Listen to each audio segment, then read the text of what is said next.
자, 오늘도 말씀을 통해서 같이 함께 은혜를 나누도록 하겠습니다. 사사기서의 말씀, 사사시대는 모세와 모세와 여호수아의 시대를 지나서 왕권 시대가 열리기 전까지, 여호수아가 죽고 이 왕권 사울과 다윗 왕이 세워지기 전까지의 역사가 한 350년, 380년 정도 역사적으로 우리가 이야기하는데, 그때의 시간을 사사시대라 그래야 합니다. 사사시대라.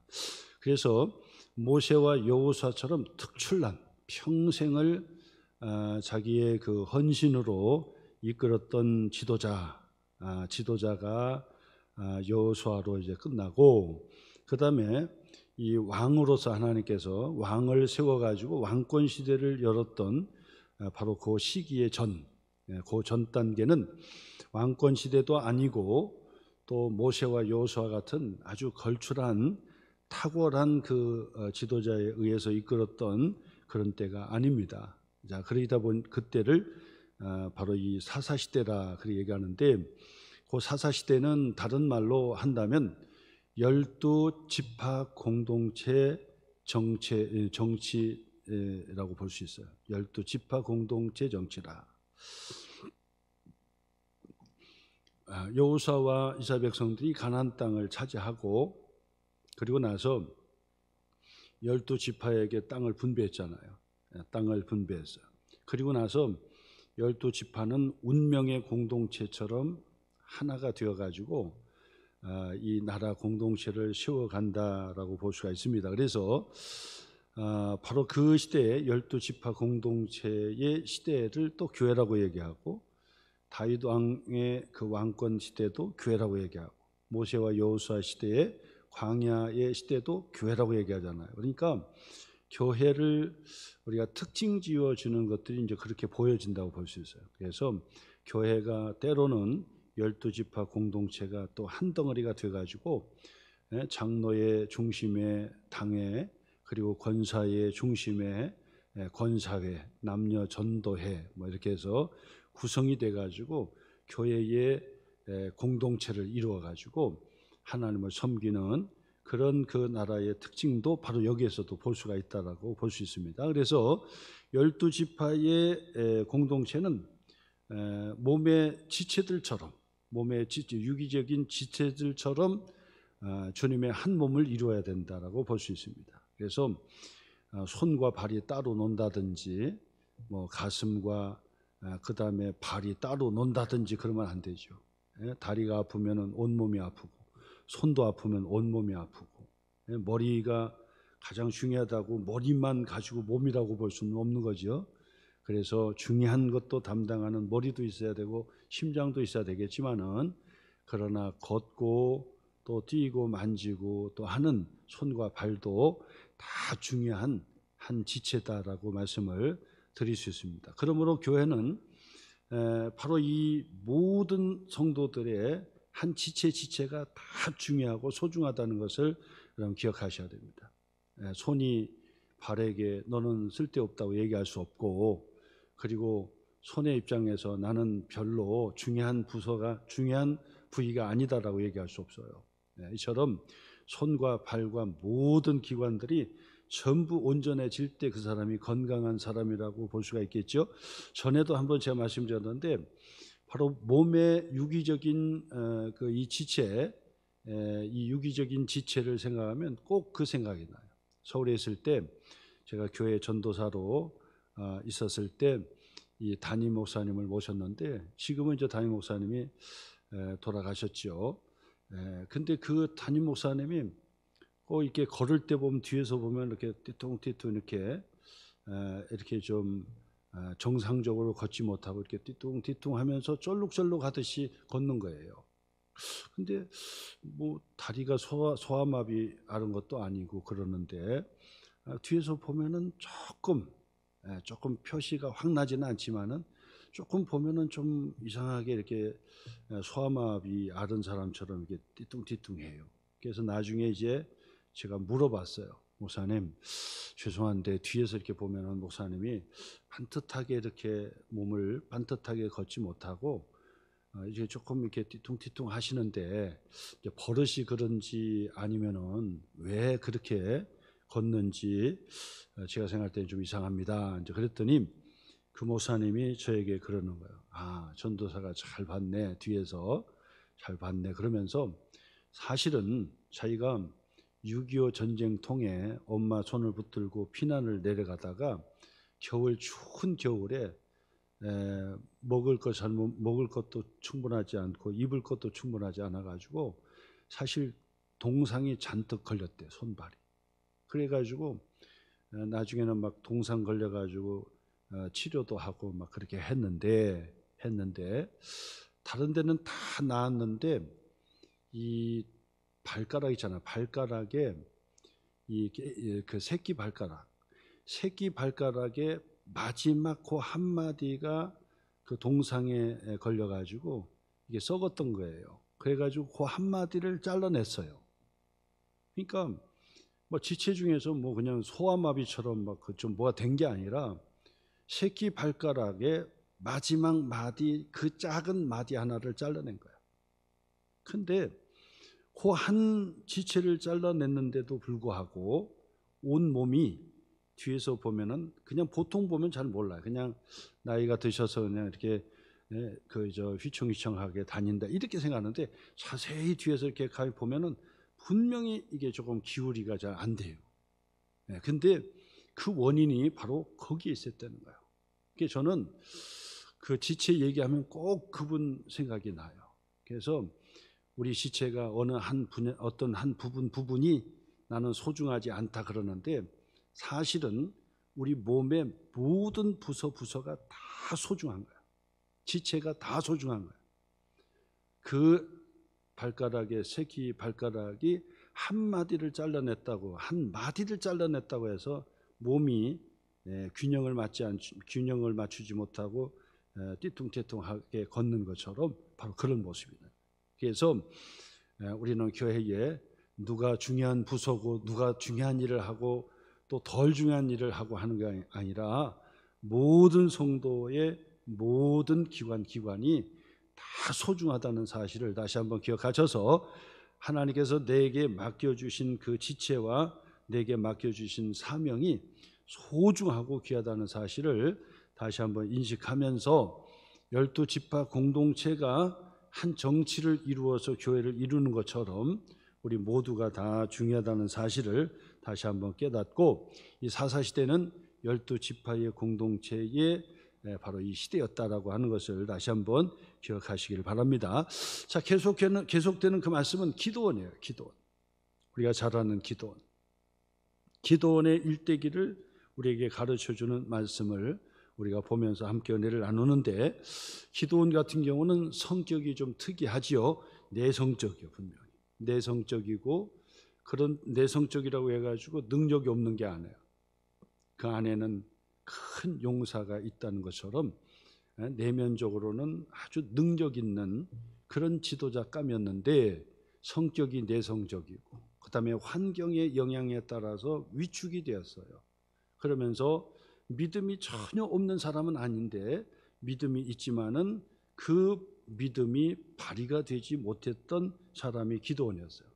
그래서 하나님께서 이와 같은 잠재적인 능력, 내 안에 잠재적인 거인이 살아있다 그러잖아요. 그러니까 내 안에 잠재적인 능력이 있는 사람이 하나님께 부름받아서 하나님 앞에 그 능력을 쓰임받게 되는 거예요. 이 기도원이 바로 대표적인 사람이라고 제가 말씀을 드렸습니다. 자, 근데 기도원이 하나님 앞에 쓰임받을 수 있었던 비결은 뭐라고 했죠? 전적인 하나님의 은혜다. 그죠? 처음부터 끝까지 하나님의 전적인 은혜였다는 거야. 하나님의 전적인 은혜였다. 그리고 하나님께서 이 기도원을 어떻게 했어요? 기도원의 잠재적인 능력을 보시고 그리고 그 기도원을 자꾸 기다려주고 북돋아 줬다는 거야. 그래서 우리가 서로 믿음을 발휘할 수 있도록 옆에서 자꾸 북돋아 줘야 되는 거예요. 북돋아 주고 기다려주고 그리고 자꾸 세워주셔야 돼요. 그러면 그 사람의 능력을 발휘하게 돼. 예? 그래서 우리 교회에 우리 전도사님 사역자들 같은 경우도 옆에서 자꾸 그 능력을 발휘할 수 있도록 그렇게 자꾸 북돋아 줘야 돼요. 그러면 하나님 앞에 크게 쓰임 받을 수 있는 그런 능력의 사역자가 될 수가 있는 거예요. 옆에서 자꾸 북돋아 주고 그리고 격려해 주고 그다음에는 또 기다려 줘야 돼. 많은 부분 기다려 줘야 돼요. 처음부터 능력 발휘하는 사람 어디 있겠습니까? 처음에는 다 실수도 있고 다 부족한 것이 있지요. 근데 부족한 것만 보는 것이 아니라 그에게 잠재적인 능력을 보는. 기도원 안에 바로 용사가 있다는 것을 보았던 것처럼, 그리고 모세의 어머니 아버지가 모세 낳고 아들을 낳으니까 하수구다 다 집어 던져야 된단 말이에요.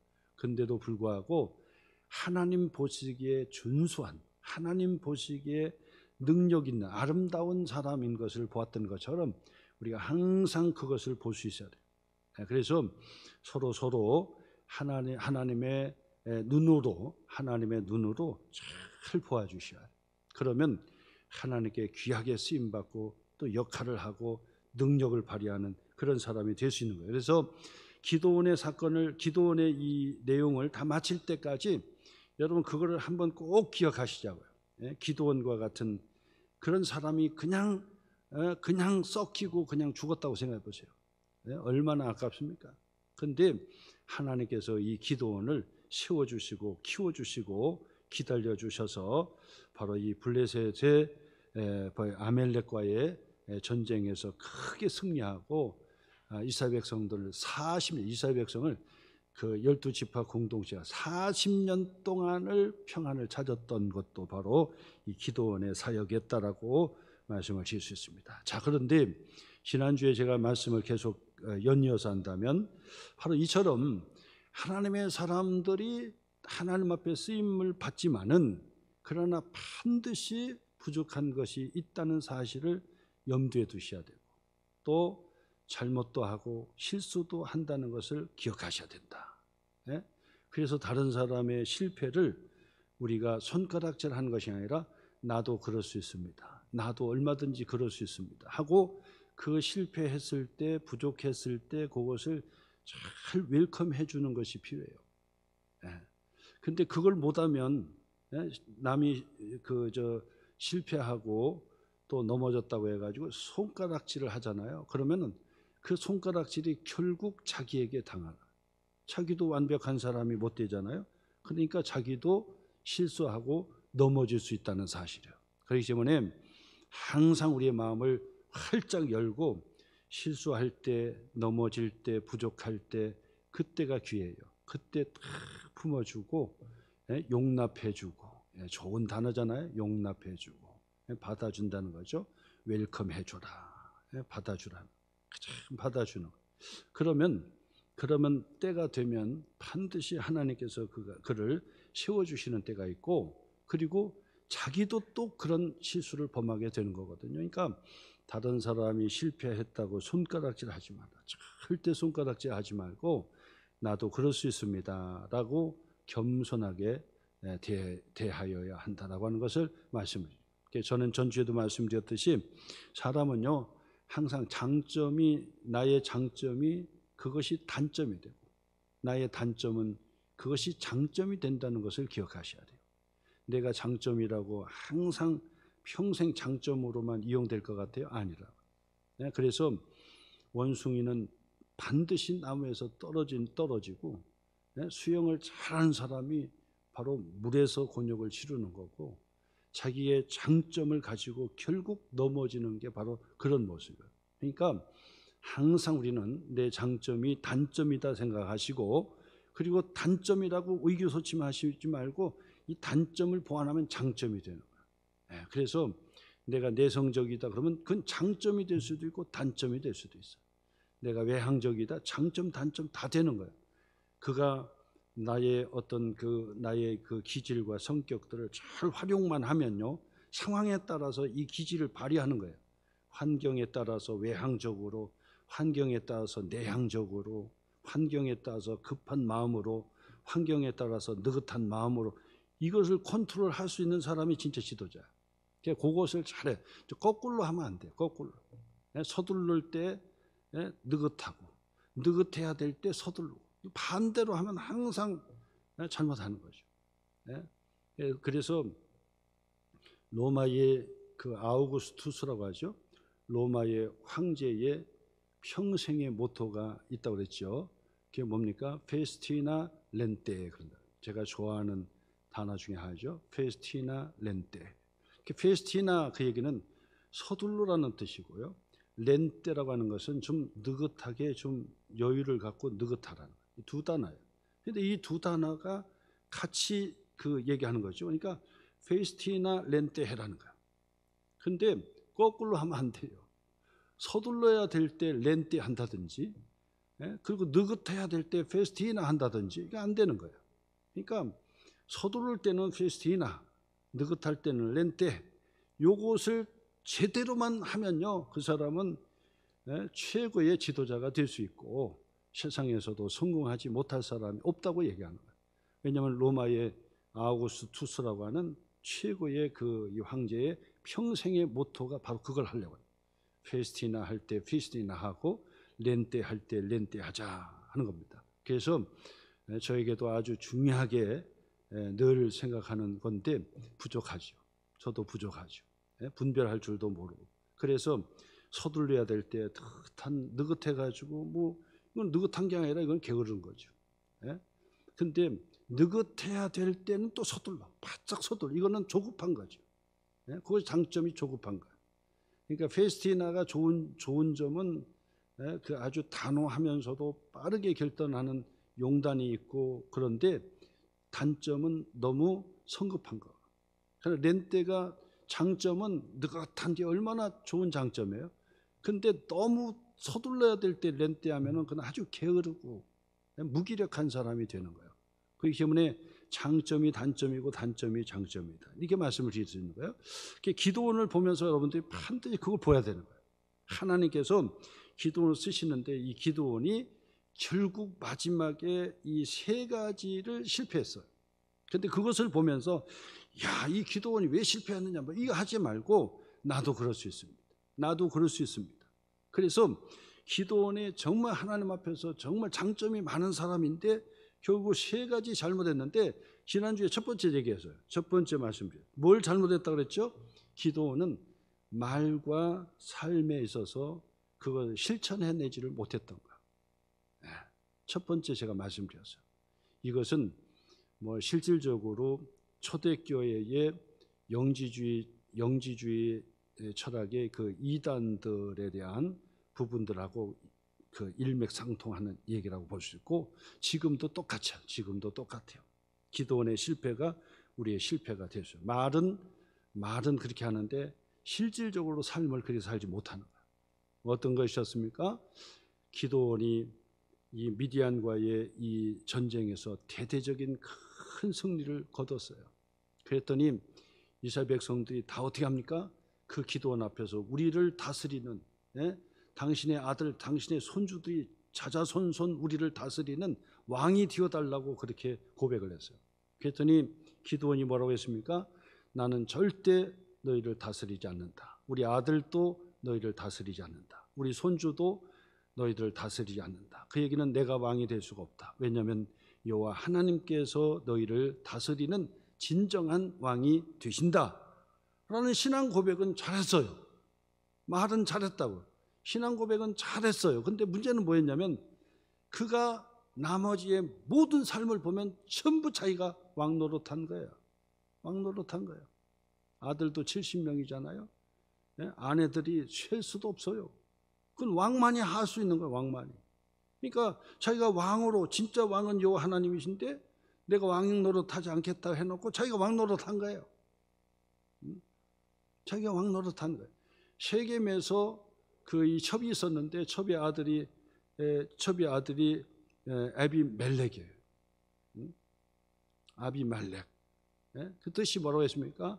내 아버지는 왕이시다. 네 아버지는 왕이다는 거예요. 그러니까 사실은 기도원이 왕이 되지를 않고 여호와 하나님만이 왕이시다라고 해놓고 자기가 다 주장하는 자기가 왕 노릇했던 거예요. 이것이 결정적인 실패였다고 볼 수 있는 거예요. 첫 번째가. 그 다음에 두 번째 오늘 말씀드릴래요. 두 번째는 뭐냐면 기도원이 하나님 앞에 부름받고 하나님의 귀한 사역을 했지만은 중요한 건 뭐냐면 내면에 있어서 하나님의 말씀으로 채워지지를 못했던 거예요. 하나님의 말씀에 대한 지식이 충만하지를 못했던 거예요. 네? 그래서 행하는 데 있어서는 돌다리를 두드리듯이 그렇게 신중하고 또 신중하고 그러면서 신중하면서도 이 믿음을 발휘하는 때까지 하나님께서 기다려 주실 때까지 그가 또한 그 믿음을 발휘하는 그런 사람이 되어서 그게 장점이 되었는데 문제는 뭐냐면 하나님의 말씀에 대한 지식이 없었다는 거예요. 아주 결정적인 문제가 되는 거예요. 하나님을 향한 말씀의 지식이 없었다는 거예요. 이것이 결정적인 실패 원인이 되었던 거예요. 오늘 성경 21절 말씀 보세요. 21절 셰바와 살문나가 이르되 내가 일어나 우리를 치라. 사람이 어떠하면 그의 힘도 그러하니라 하니 기드온이 일어나 셰바와 살문나를 죽이고, 이게 마지막이죠. 마지막까지 피곤해도 요단강 건너서까지 그들을 계속 쫓아가 가지고 마지막까지 그들을 전부 쳐 죽였는데 셰바와 살문나까지 바로 그의 지도자 왕까지 자기 손으로 내리쳐 가지고 이 기드온이 죽였어요. 그런데 그 뒤에 말씀 보니까 죽이고 그 다음에요 그들의 낙타 목에 있던 초승달 장식들을 떼어서 가지니라. 이것이 문제예요. 그 표시해 보세요. 낙타 목에 있던 초승달 장식을 떼었어요. 이게 도대체 뭐냐? 왜 이런 일을 했는가? 하나님에 대한 말씀의 지식이 없었던 결과예요. 없었던 결과예요.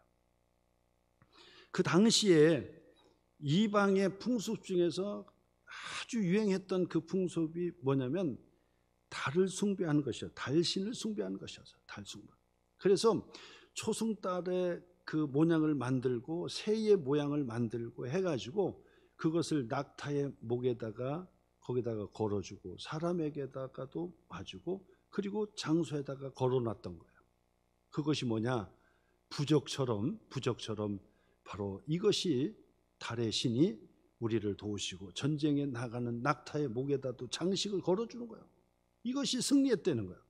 달승이, 달신이 우리를 지켜주고 건강하게 전쟁에 승리케 해주신 것이다 라고 하는 표시로 바로 그 초승달 장식들을 낙타에다가 붙여놓고 그리고 전쟁에 임했거든요. 그런데 바로 이 기드온이 그 초승달 장식을 떼어서 가졌다는 거예요. 이거는요 도대체 이해가 안 되는 거예요. 도대체 이해가 안 되는 거예요. 그러니까 이방신을 섬겼던 이방의 풍속을 그대로 따른 거예요. 그대로. 우리가 신앙생활을 하면서 반드시 우리가 이런 부분들을 기억하셔야 됩니다. 나도 모르는데 이방의 풍속, 세상의 풍속을 따라가요. 근데 그것이 귀신을 섬기는 것이고 월신을 숨기는 것이고 바알을 섬기는 그 풍속을 쫓아가는 거예요.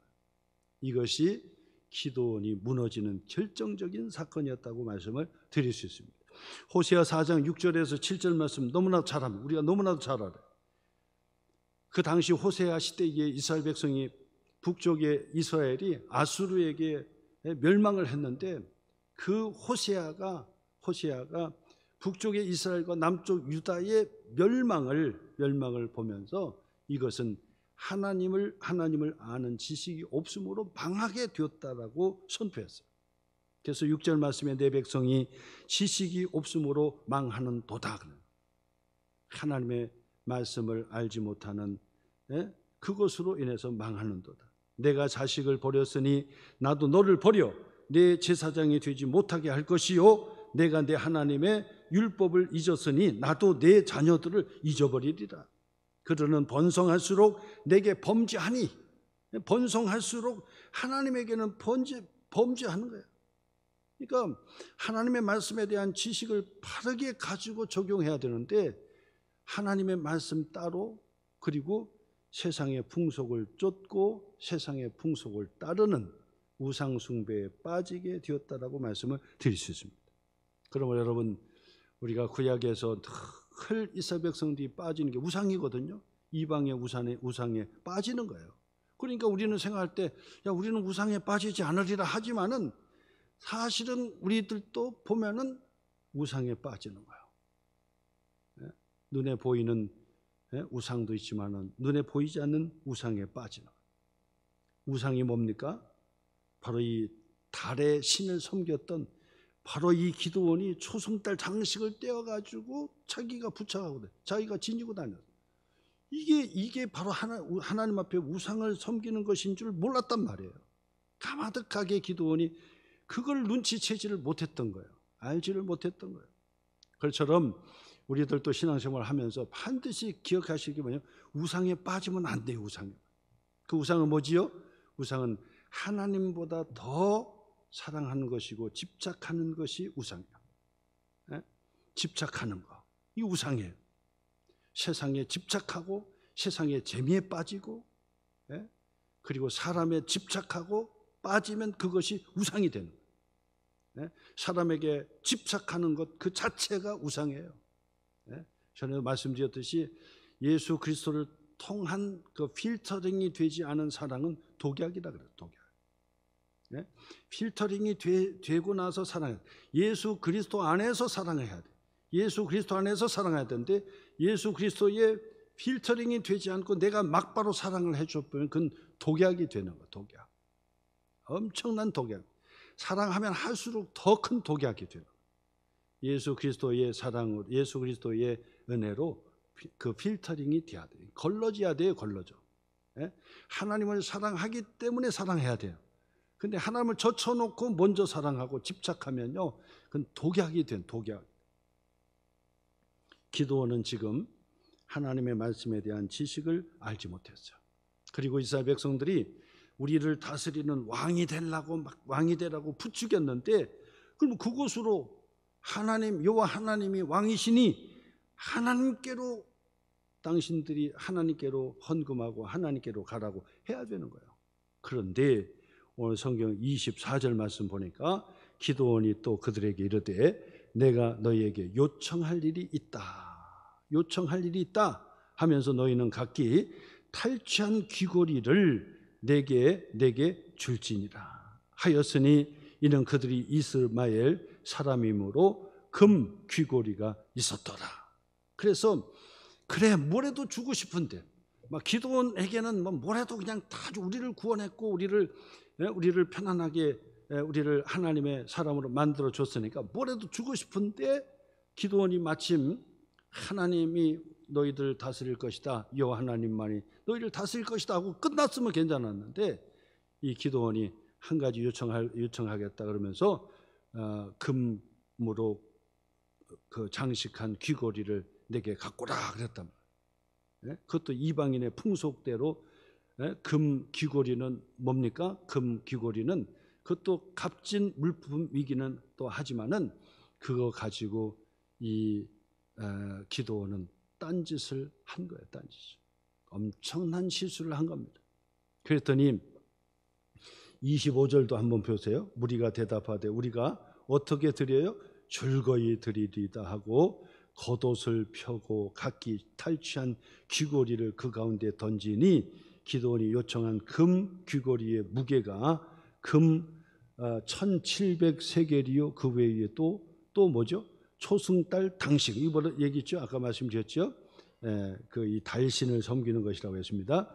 그리고 폐물 미디안 왕들이 입었던 자색 옷 의복 자색 같은 경우는 지금은 물감들이나 옷감들이 뭐 좋은 게 많지만 옛날에는 물감들이 이게 어렵잖아요. 근데 자색 옷이라든지 이런 거는 왕복이에요. 왕에게나 주는 옷이라고. 근데 그 자색 그 물들인 그 의복을 기드온에게 드렸다 그 말. 또 그 외에 그들의 낙타 목에 둘렀던 사슬이 있었더라. 그러니까 그 금붙이라든지 그 다음에 우상의 저 부적과 같은 것들을 다 떼가지고 기드온에게 전부 다 바쳤어요. 그랬더니요, 바로 이 기드온이 그거 가지고 뭐 했느냐? 그거 가지고 에봇을 만들어서, 금으로 에봇을 만들어 가지고 오브라, 자기의 은퇴하고 있는 바로 그 지역 오브라에다가 거기다가 장식을 갖다 놓은 거예요. 그것은 무엇을 얘기하냐? 신앙 생활에 왜곡된 것을 가르치기 시작했던 거예요.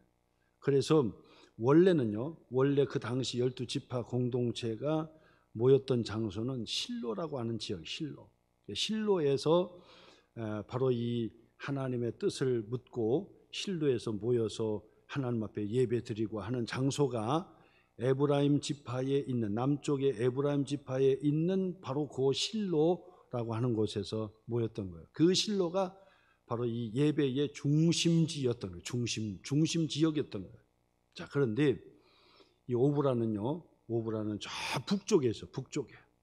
저 북쪽에 오브라는 바로 기드온의 고향이란 말이에요. 고향 땅에다가 바로 이 에봇을 대제사장이 입는 에봇의 옷을 금으로 다 장식해 가지고 바로 그 오브라에다가 딱 처소를 만들어 놨어요.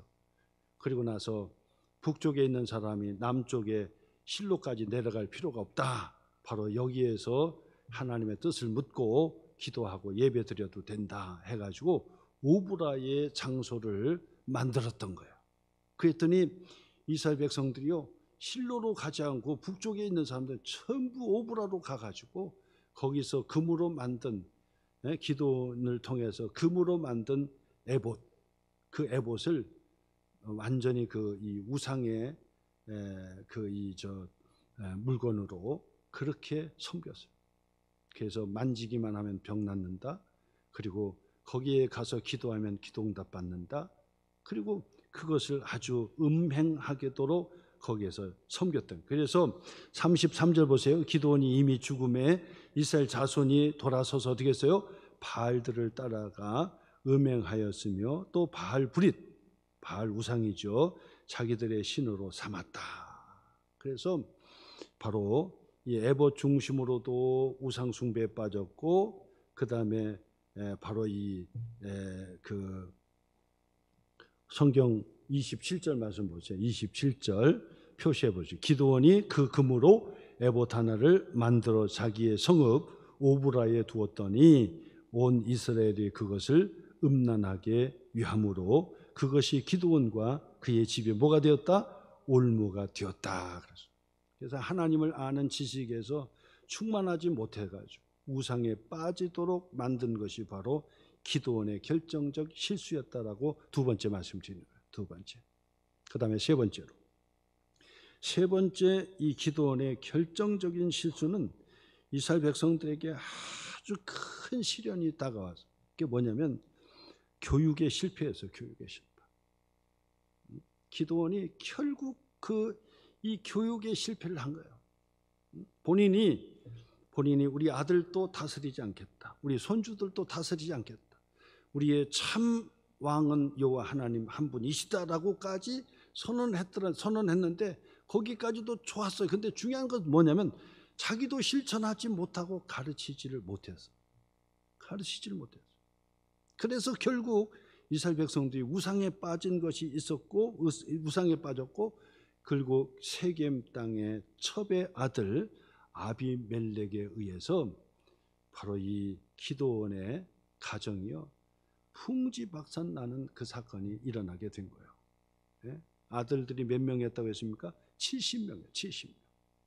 아들이 70명이었고 딸은 뭐 몇 명인지 알지 못하고 그 부인들도 그렇게 많았어요.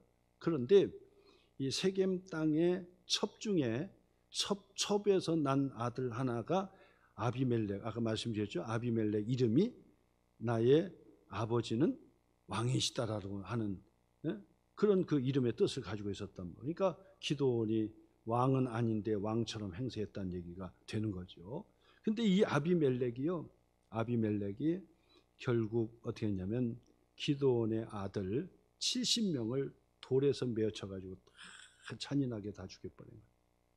그 끔찍한 사건이 바로 일어났는데 그것은 바로 교육의 부재였다는 거예요. 결국 그것을 실패한 거예요. 자, 기드온이 죽었어요. 기드온이 죽었어요. 자, 그랬더니 기드온이 죽자마자 세겜 땅에 바로 그 아비멜렉, 이 아비멜렉이요, 군대를 동원해 가지고 쿠데타를 하게 된 거예요. 스스로 자기가 왕이 된 거예요. 아버지는 왕이 되겠다고 하지 않았지만 왕 노릇했어요. 근데 이 아비멜렉은 실질적으로 12지파 공동체 여호와 하나님이 왕이신데 자기가 왕으로 보위에 오르는 그런 끔찍한 죄를 저지르게 됐는데 그것은 바로 기드온의 교육의 부재의 결과였다고 볼 수 있어요. 성경 9장의 말씀 한번 보세요. 9장에 여룻바알의 아들 아비멜렉, 앞에 말씀드렸죠. 아비멜렉이 세겜에 가서, 세겜 땅에, 왜냐하면 이 아비멜렉의 어머니가 바로 세겜 출신이라 그랬잖아요. 세겜 출신이에요. 그러니까 이 아비멜렉은 세겜으로 갔다는 얘기는 어디로 갔다는 얘기예요? 바로 어머니 형제들 외숙부에게 찾아갔고, 그리고 거기는 외갓집이었어요. 외갓집으로 간 거예요. 이 아비멜렉이 외갓집으로 가가지고 그 자기 일가 친척들을 모아놓고 선동을 하기 시작해요. 선동. 어떻게 선동했냐? 우리가 남이냐 했던 거예요. 나는 이게 바로 우리 외갓집이다. 그러면서 이 아비멜렉이 머리가 좋으니까 어떻게 선동했냐면, 외숙부님, 외삼촌 다 들어보세요. 우리 외삼촌 다 들어보세요. 내가 여기 세겜 땅에 왔는데 여기 세겜 땅은 알다시피 우리 어머니의 집이, 어머니의 고향이고 우리 외갓집입니다. 우리 외갓집. 근데 우리 아버지 기드온이 죽었어요. 기드온이 죽었는데 기드온의 아들들이 70명이야. 그리고 나는 첩의 아들이야. 그런데 기드온이 죽었지만은 기드온이 왕이 아니라지만 왕노릇 다 했단 말이야. 근데 그 아들 70명 중에 또 왕노릇하는 사람이 등장할 텐데, 여러분 제 말 잘 들어보세요. 잘 들어보라고. 그러면서 기드온이 죽었는데 기드온의 아들 70명이 여러분을 다스리는 거, 여러분에게 통치하는 게 좋습니까? 아니면은 바로 우리 어머니의, 바로 여러분들이 나를 왕으로 세워가지고 내가 다스리는 것이, 여러분의 조카가 우리의 고향 땅 출신 바로 이 세겜, 내가 세겜에서 아비멜렉이 기드온 다음으로 왕으로 그렇게 추대하는 것이 옳은지 판단해 보시라고. 우리가 남이 아니지 않습니까? 기드온의 아들이 다스리는 것보다 내가 다스리는 것이 여러분들에게도 좋고 나도 좋고 우리 서로가 좋은 거 아니냐고 지역을 부추겼던 거예요. 세겜 지역 사람을 부추겼어. 우리가 외가 친척이다라고 부추겼던 거예요. 그래서 한번 읽어보겠습니다. 1절과 2절 말씀, 1절부터 한번 읽어보겠습니다. 1절, 2절.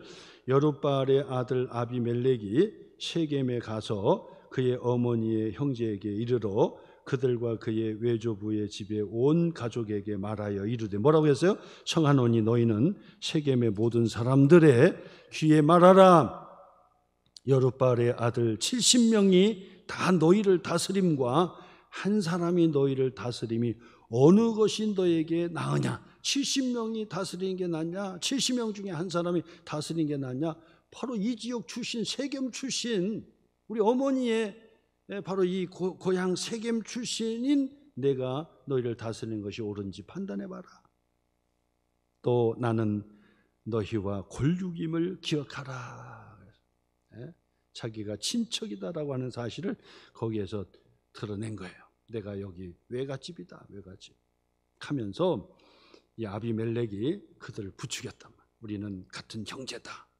그랬더니 세겜의 사람들이요, 기드온이 죽고 난 다음에 이렇게 치우쳐서는 안 되는 거예요. 잘못하면 안 돼요. 그런데 기드온한테 교육받은 것이 없어요. 교육받은 것이. 기드온이 모범을 보여주지를 못했어요. 그러다 보니까 이 세겜 사람들이 그 아비멜렉의 그 말에 혹한 거예요. 아, 그럼 그렇지. 그래도 우리 지역 출신이 왕이 되면 우리가 혜택이 있는 거 아니요? 아, 그리고 우리는 다 외가인데, 우리 외가가 뭉치면 되지. 세겜 사람들이요, 아비멜렉을 부추겨 가지고 거기에 세겜 땅에서 왕으로 추대를 해버렸어요. 그랬더니 아비멜렉이 군대를 동원해 가지고 자기의 형제 70명을 바위에 내려놓고 전부 다 잔인하게 쳐 죽이고, 자기가 기드온 다음으로, 기드온은 왕이 아니었지만은 기드온 왕의 행사를 했다 그랬죠. 아비멜렉이 자기가 왕으로 탁 등장이 된 거예요. 등장. 그리고 나서 이스라엘의 12지파를 다 총두리째 자기 손에 들고 흔들어 제끼기 시작하면서 바로 이 정치를 발휘하기 시작했지요. 그런데 어떻게 됐습니까? 하나님께서 아비멜렉을 가만두지 않지요. 왜냐하면 이스라엘 땅은 하나님이 아직 왕을 허락하지 않았어요. 요 하나님이 친히 왕이 되시는 거, 누구도 왕 노릇하면 안 돼. 누구도 왕 노릇하면 안 되는 거예요. 제가 늘 말씀을 드리지만은 교회의 공동체는 바로 우리의 왕 되시고 우리의 주 되신 요 하나님, 예수 그리스도만 우리의 주인이 되시고 또 통치하시고 다스리시고 우리를 인도해 주시는 거예요. 누구든지 교회 공동체에서는 자기가 왕 노릇하면 안 되는 거예요. 주인 노릇하면 안 된다고 늘 제가 말씀을 드려요. 목사도 주인 노릇하면 안 돼요. 자기 멋대로 하면 안 되는 거예요. 교회는 누구든지 자기 멋대로 자기가 왕 노릇하면 안 되는 거예요. 반드시 말씀이 우선이어야 되고 하나님께 기도가 우선이 돼야 되고, 그러면서 하나님의 뜻을 우선해야지 자기가 좌지우지하고 막 하면 안 된단 말이에요. 저도 개척을 하면서도요, 저는 절대로 명심을 했어요. 내가 다 하지 않는다. 항상 제가. 그래서 항상 처음부터도 저는 개척을 하면은 개척하면 자기 멋대로 막 하잖아요. 그때도 전 그렇게 안 해요. 재정의 문제에 있어서 절대 제가 터치 안 하고, 그리고 재정도 맡기고 항상 그렇게 철칙을 해요. 왜냐하면 주인 노릇하면 안 된다. 왕 노릇하면 안 된다. 내가 자꾸 주장하면 안 된다. 그걸 명심을 했어요. 왜냐하면 그러면 죽는다. 항상 저는 그렇게 생각해요. 그래서 후배들한테도 제가 늘 말씀드리고, 우리 교회에서도 처음부터 끝까지 제가 늘 말씀드려요. 주인 행세하면 죽는다. 왜냐하면 요 하나님께서 우리의 주인 되시고 예수님께서 우리의 주인이라고 고백하는 순간 하나님의 자녀가 되는데, 예수님이 우리의 주인이고 우리를 다스려 주세요, 우리를 통치해 주세요. 그렇게 기도원도 내가 다스리지 않는다, 내가 왕이 아니다, 요 하나님만이 왕이시다, 요 하나님이 여러분을 다스릴 것이다 했지만은 결국 자기가 왕 노릇하는 거예요. 왕 노릇. 그러니까 그 가정이 다 쑥대밭 되는 거예요. 교육도 안 되고 다 쑥대밭 되고, 그 아들 70명이나 낳았지만은 이 아비멜렉에 의해서 그냥 처참하게 그냥 다 죽어버려요. 한 사람만 낳고 다 죽어버려요. 어린 아이 하나만 남고 다 죽어버렸어요. 처참하게 죽었습니다. 그래서 12지파의 공동체를 통해서 이 기도원의 사건을 통해 반드시 우리가 기억하는 것은, 반드시 자기가 좌지우지하면 안 돼요. 항상 겸손해야 돼요. 겸손해야 돼요. 그래서 바로 이 아비멜렉은요, 자기가 왕으로 올라선 거예요. 올라섰어요. 결국 어떻게 됐습니까? 성경 보세요. 9장의 말씀 및 그 전부 아비멜렉의 얘기인데 9장의 말씀 보세요. 몇 절까지 있는지 보세요. 몇 절. 이게 아주 너무 길어요. 57절까지 있어요. 57절까지. 70명이 그냥 이 아비멜렉에 의해서 죽었거든요. 마지막 마지막 동생 요담이라고 하는 사람, 그 사람만 살았어요. 그 사람이 막 설교한 거예요. 이러면 안 됩니다. 이렇게 하면 안 됩니다. 요 하나님께서 다스리셔야지, 이렇게 하면 안 됩니다. 하나님께서 원하지 않는 겁니다. 아비멜렉이 여러분 다스리지 못하도록 해야 됩니다 하고 막 소리 지르고 막 그렇게 얘기했어요.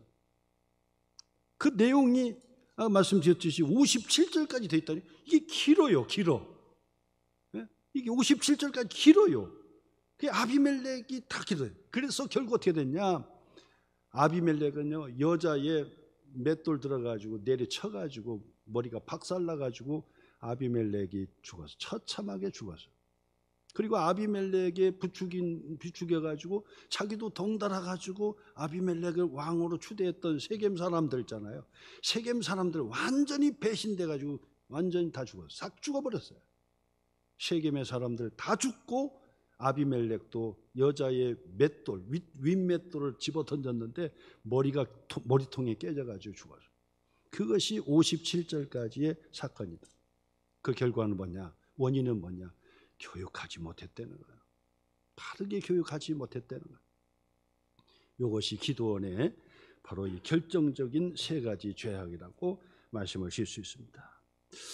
이것을 보면서 기드온만 그렇다가 아니라 나도 그럴 수 있다. 나도 그럴 수 있습니다.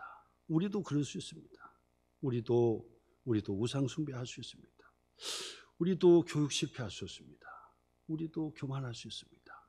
이것을 명심하셔서 오늘도 기드온의 그 사건을 통해서 다시 한번 도전받는 축복의 시간이 되시기를 주님의 이름으로 축복합니다.